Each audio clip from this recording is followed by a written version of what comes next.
तो railway recruitment board ने यानी कि आरआरबी ने एनटीपीसी ग्रेजुएट लेवल एग्जाम को लेकर एक बड़ा अपडेट दिया है। देखिए, बोर्ड के लेटेस्ट अगर ऑफिशियल नोटिस की बात करें तो उसके मुताबिक जो एग्जाम पहले 30 दिसंबर 2025 को हुआ था वो अब रद्द करके यानी कि दोबारा करवाया जाएगा, यानी एग्जाम को रीशेड्यूल किया जा रहा है और ये री एग्जाम अब 11 फरवरी 2026 को शेड्यूल किया जा रहा है। हालांकि बता दें कि अपडेट्स काफी है और इस बीच ये मौका भी सिर्फ उन सिलेक्टेड उम्मीदवारों को ही मिलेगा जिनके एग्जाम टेक्निकल रीजंस की वजह से रीशेड्यूल हुआ था। वही अपडेट्स के रहते हैं, इसलिए अगर आपने भी इस डेट पर पेपर दिया था तो अपने रीजनल आरआरबी वेबसाइट पर जाकर तुरंत आप अपनी डिटेल्स चेक कर सकते हैं, अपनी कैटेगरी वाइज और अपने नाम सहित, ताकि आप अपना नया एडमिट कार्ड तुरंत डाउनलोड कर लें, वो भी टाइम। लेकिन पूरा मामला क्या है और ये प्रोसेस एकदम से चेंज कैसे हुआ है, चलिए जानते हैं। देखिए, रेलवे रिक्रूटमेंट बोर्ड यानी कि आरआरबी ने एनटीपीसी ग्रेजुएट लेवल एग्जाम की तैयारियां कर रहे सभी उम्मीदवारों के लिए एक बहुत बड़ा अपडेट दे दिया, एग्जाम को लेकर भी और भर्ती को लेकर भी। जब और एग्जाम को कैंसिल करते हुए एक साथ ही नोटिफिकेशन भी सामने आया। ऑफिशियल नोटिफिकेशन जारी करके ये जरूर बताया गया है कि जो एग्जाम पहले 30 दिसंबर 2025 को कंडक्ट किया गया था उसे अब रद्द यानी कि कैंसिल करके दोबारा करवाया जाएगा, जो कि रीशेड्यूल की डेट्स भी सामने आ चुकी है। देखिए, इस पूरे री एग्जाम की जो नई डेट है वो 11 तारीख रहेगी, जो कि अब फिक्स कर दी गई है। लेकिन ध्यान देने वाली बात यह है कि ये पूरे रीशेड्यूलिंग सिर्फ 30 दिसंबर वाले पेपर के लिए है, बल्कि किसी भी एग्जाम डेट्स में अगर कोई भी बदलाव नहीं किया गया है तो उसके लिए भी अपडेट आपको बता दिए जाएंगे। इस पूरे नए शेड्यूल के मुताबिक देखा जाए तो सभी उम्मीदवारों को अपनी एग्जाम सिटी स्लिप और एग्जाम डेट की जानकारियां पेपर से ठीक 10 दिन पहले मिल जाएंगी।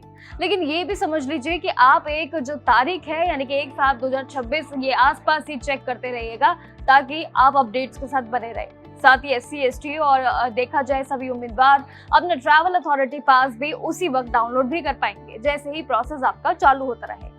लेकिन जहां तक एडमिट कार्ड की बात है तो ये भी समझ लीजिए कि जो नए हॉल टिकट है वो आपके एग्जाम डेट से 4 दिन पहले ऑफिशियल पोर्टल पर लाइव हो जाएंगे। आरआरबी ने सभी स्टूडेंट्स को एडवाइस भी दी है कि वो अपने किसी भी आवाज से जो है यानी कि देखा जाए तो फेक जो रिपोर्ट्स रहेंगी आपके एग्जाम और आपकी भर्ती प्रक्रिया को लेकर, उनसे बिल्कुल भी साइड रहिएगा, क्योंकि ऑफिशियल अपडेट्स के साथ ही आपको जागरूक रहना जरूरी है। और देखा जाए तो आरआरबी एनटीपीसी के टाइपिंग स्किल टेस्ट की भी बात करें तो उसको लेकर भी कुछ बड़े अपडेट जरूर सामने आ रहे हैं और साथ ही जरूरी रूल्स भी। और वो क्या है तो देखिए, जिनमें ध्यान देने वाली आपको जरूरत है, यानी कि सभी उम्मीदवारों के लिए ये अभी इस टाइम पर टेस्ट के लिए भी काफी अपडेट है। आपको 10 मिनट में एक तो इंग्लिश में कम से कम 300 वर्ड्स या फिर हिंदी में अगर देखा जाए तो 250 वर्ड्स टाइप करना जरूरी रहेगा और ये स्किल्स आपको सीख लेनी चाहिए। बट बाय डिफॉल्ट लैंग्वेज यानी कि इंग्लिश आपकी रहेगी, ये ध्यान रखिएगा। लेकिन अगर आप हिंदी चुन रहे हैं तो ध्यान रखिएगा आपके जो हिंदी 2 लैंग्वेज यानी कि मंगल फॉन्ट और ये सब रहेगा, इनकी जानकारी भी उतनी होनी चाहिए। लेकिन टेस्ट शुरू होने से पहले आपका 1 मिनट का इसमें प्रैक्टिस सेशन भी जरूर होगा, जो कि 30 सेकंड का ब्रेक में आपको लिया जाएगा। इस ब्रेक के बाद बता दें कि आपका कीपैड से कंफर्टेबल अगर आप हैं तो उसका टेस्ट भी जरूर हो सकता है। लेकिन सबसे इंपॉर्टेंट बात यह है कि अगर आप पैसेज समय में पहले खत्म कर लेते हैं तो आप उसे दोबारा शुरू टाइप कर सकते हैं। और साथ ही इसमें एक और अपडेट है कि इसमें पूरा पैसेज भी एक बार कंप्लीट करना आपके लिए अनिवार्य रहेगा, वरना आप जो है डिस्क्वालीफाई भी हो जाएंगे।